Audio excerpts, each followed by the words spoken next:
నమస్తే, this is Shaurya. White House లో Trump కి సంబంధించి ఇరాన్ స్పై చేస్తోంది. వైట్ హౌస్ లో స్పై పెట్టారు. మొత్తం అంతా కూడా ఎక్కడెక్కడ ఏం జరుగుతుంది, ఏంటి, ట్రంప్ ఎటు వెళ్తున్నాడు, సో ఇవన్నీ కూడా ఇది వాస్తవమైన నిజంగానో అంత స్కోప్ ఉందా అసలు ఇరాన్ స్పై చేయడానికి? ఒకవేళ ఇన్ కేస్ చేస్తే ఒకవేళ పరిణామాలు ఎలా ఉంటాయి, ఎలాంటి రిజల్ట్స్ రాబోతున్నాయి, సో ఇవన్నీ కూడా మాట్లాడదాం. సీనియర్ జర్నలిస్ట్ దాము బాలాజీ గారు, నమస్తే సార్. నమస్తే సార్. నిజంగానే స్పై చేసే స్కోప్ ఉంది అనుకోవచ్చా వైట్ హౌస్ లోని? ఎక్కడైనా ఉందండి. అంటే ప్రతి దేశంలో కూడా తన శత్రు దేశాలు స్పైల్ని పంపించడం అనేది ఎప్పటి నుంచో, రాజుల కాలం నుంచో కూడా ఉంది అది. సో అది ఇప్పుడు కూడా జరుగుతుంది. ఇప్పుడు ఇంకా టెక్నాలజీ వచ్చింది కాబట్టి టెక్నాలజీని ఉపయోగించుకొని ఈ గూఢాచార్యం అనేది జరుగుతుంటది. గూఢాచారం అనేది చాలా ఇంపార్టెంట్. ఎందుకంటే మామూలుగా మనకి సంజు అని ఆర్ట్ ఆఫ్ వార్ 2000 సంవత్సరాలకు ముందు చైనాలో బుక్ రాశాడు. అదేంటంటే ఎనిమిని గురించి నువ్వు సర్వ సమాచారం నీ దగ్గర ఉండాలి. ఎనిమిది బలాలేంటి, బలహీనతలేంటి, ఎనిమిది వ్యూహాలేంటి, అవన్నీ ముందుగానే తెలిస్తే దాన్ని బట్టి నువ్వు వ్యూహాలు రచించుకోవచ్చు అనేది చెప్తాడు. ఇది ఆయన చెప్పక ముందు నుంచి కూడా పురాతన కాలం నుంచి కూడా అందరూ చేసే పని అదే, నేచురల్ గా జరిగేది అదే. అలాగా ఇప్పుడు వైట్ హౌస్ లో ఇరాన్ స్పై ఉన్నాడు అనేది ఇప్పుడు సంచలనమైన వార్త. ఈ వార్తకు ప్రధాన కారణం మళ్ళీ ట్రంపే. ఎందుకంటే 4వ తేదీ 5వ తేదీల్లో మనం చూసాం ఒక పెద్ద డ్రామా జరిగింది ఇరాన్ లో. అంటే 15E అనే ఒక ఈగిల్, స్ట్రైక్ ఈగిల్ అనే ఒక విమానాన్ని ఇరాన్ కూల్చేసింది. ఆ కూల్చినప్పుడు అందులో 2 పైలట్లు ఉన్నారు. ఒక పైలట్ ని ఇమీడియట్ గా సేవ్ చేశారు, ఇంకొక పైలట్ మిస్ అయిపోయాడు. ఆ పైలట్ ని సేవ్ చేయడం కోసం అమెరికా ట్రై చేస్తుంటే ఆ పైలట్ ని పట్టుకోవడం కోసం ఇరాన్ ప్రయత్నిస్తుంది. ఇరాన్ ప్రజలకు కూడా బహుమతి కూడా ప్రకటించింది. $60,000 ఇస్తాము అతను ప్రాణాలతో పట్టుకొని IRGCకి అప్పగించానని చెప్పింది. సో దాంతో ప్రజలు కూడా అక్కడ ఉన్న లోకల్ ట్రైబల్స్ వాళ్ళంతా కూడా గన్లు అవి తీసుకొని బయలుదేరారు. పట్టుకుంటారేమో అని కూడా అనుకున్నారు. ఆ టైంలో అమెరికా అతిపెద్ద ఆపరేషన్, దాదాపు 177 విమానాలను ఉపయోగించింది, డజన్ల కొద్ది సైన్యాన్ని ఉపయోగించింది, హెలికాప్టర్లు ఒక 6 హెలికాప్టర్లను ఉపయోగించి ఇంత పెద్దది చరిత్రలోనే ఒక్క వ్యక్తిని కాపాడడం కోసం ఇంత ఖర్చు పెట్టి ఇంత పెద్ద మిషన్ ని చేయడం ఫస్ట్ టైం అని చెప్తున్నారు. అది చేశారు. కానీ అసలు అది పైలట్ కోసం కాదు. అక్కడ ఇస్ఫహాన్ దగ్గర యురేనియం నిల్వలు ఉన్నాయి. ఆ యురేనియం నిల్వల్ని పట్టుకొని తీసుకెళ్లిపోయి మేము సాధించాము, ఇరాన్ మీద విజయం సాధించాము, ఇక యుద్ధాన్ని ఆపేస్తాము అని చెప్పడం కోసమే ఆ ఆపరేషన్ చేశారు. ఆపరేషన్ ఫెయిల్ అయిపోయింది. ఎందుకంటే ఇరాన్ అటాక్ చేయడంతో ఈ 15E కాకుండా ఇతర విమానాలని, ఇతర హెలికాప్టర్లను కూడా ఇరాన్ కూల్చివేసింది. 2 C-130 విమానాలను కూడా కూల్చేసింది. సో దీంతో ఆపరేషన్ ఫెయిల్ అయ్యి వాళ్ళు ఈ కథ అల్లారు. నిజానికి ఒక్కడిని కాపాడుకోవడం కోసం 177 విమానాలు, బుద్ధుండేవాళ్ళని తీసుకొస్తాడా, అన్ని అవసరం ఏముంది అక్కడ కొండల్లో, అది జాగ్రోస్ మౌంటైన్స్ అంటారు ఇరాన్ లో. సో ఇది సంచలనంగా మారింది. ఈ నేపథ్యంలో ఇదంతా అయిపోయినాక ట్రంప్ దీని గురించి చెబుతూ ఓపెన్ గానే చెప్పాడు. ఇదేంటంటే ఫస్ట్ పైలట్ మేము సేవ్ చేసాం, సెకండ్ పైలట్ మిస్ అయ్యాడు. ఈ విషయాన్ని ఇరాన్కి ఒకరు లీక్ చేశారు మా దగ్గర నుంచే అని ట్రంపే చెప్పాడు. ఈ లీక్ చేసిన విషయం ఒక మీడియాలో వచ్చింది, మీడియా కంపెనీలో.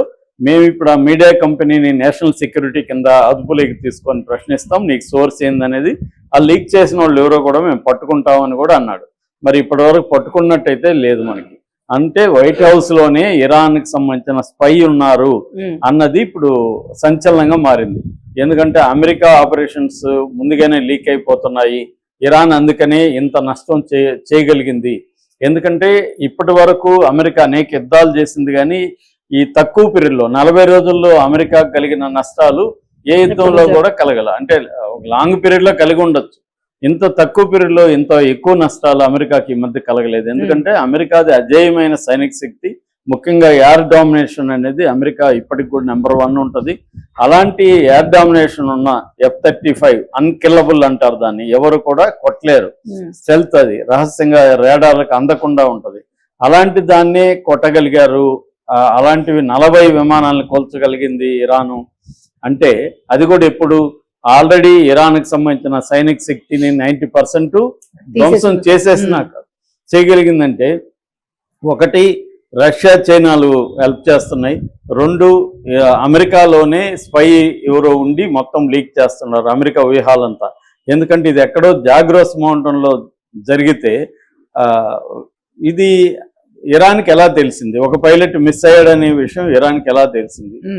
ఇరాన్కి తెలిసే అవకాశం లేదు. ఎవరో స్పైయే ఉన్నారు అనేది సాక్షాత్తు ట్రంపే చెప్పాడు కాబట్టి ఇప్పుడు సంచలనంగా మారింది. ఎందుకంటే అదేగా నిజమైతే వైట్ హౌస్ లో లీక్ అవుతాయని. గతంలో కూడా 2023లో కూడా ఇరాన్ స్పైని పట్టుకున్నారు. ఇరాన్ స్పై అప్పుడు స్పై పేరు కూడా ఏంటంటే తబాతా బాయ్ అనమాట.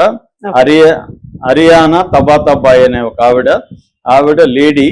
ఆవిడ అక్కడ పెంటగాన్ లో వరకు వెళ్ళిపోగలిగింది. పెంటగాన్ లో secretary of the defense for assistant secretary of defense for special ops Christopher Maier కి ఈమె చీఫ్ ఆఫ్ స్టాఫ్ గా చేరిపోయింది. చేర్చడం కూడా ఎవరు చేర్చారంటే ఇరాన్ ఎన్వాయిగా ఉన్న ఒకప్పుడు ఇరాన్ ఎన్వాయిగా ఉండి సస్పెండ్ చేసింది అమెరికా, రాబర్ట్ మల్లే అని.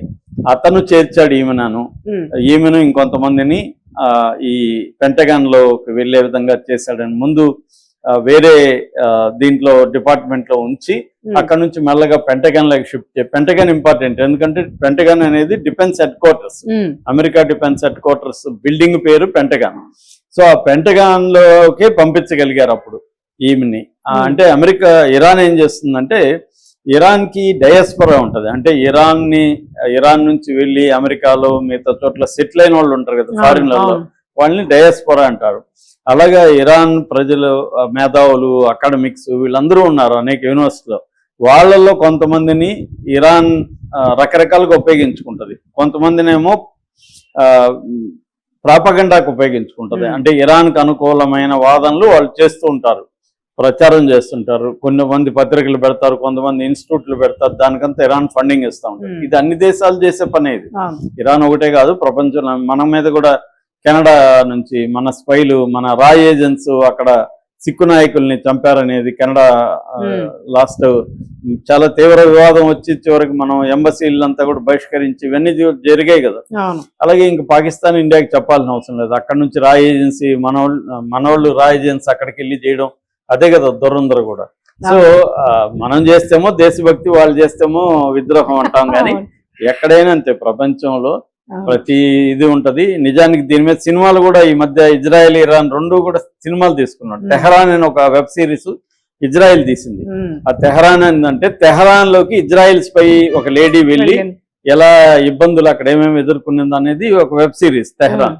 దానికి కౌంటర్ గా ఇరాన్ కూడా నైట్ లైట్ అని నేను మొన్ననే రిలీజ్ అయింది, ఒక 10 రోజుల ముందు రిలీజ్ అయింది, వెబ్ సిరీస్ రిలీజ్ చేసింది. ఇదేంటంటే అక్కడ ఇజ్రాయెల్ నుంచి వచ్చిన లేడీస్ పైని వీళ్ళు ఎలా డీల్ చేశారు అనేది రివర్స్ నేరేటివ్ అన్నమాట. సో అట్లాగానే స్పై అని ద స్పై అని ఒకటి వచ్చింది సిరీస్ ఇరాన్ కి ఇజ్రాయెల్ కి.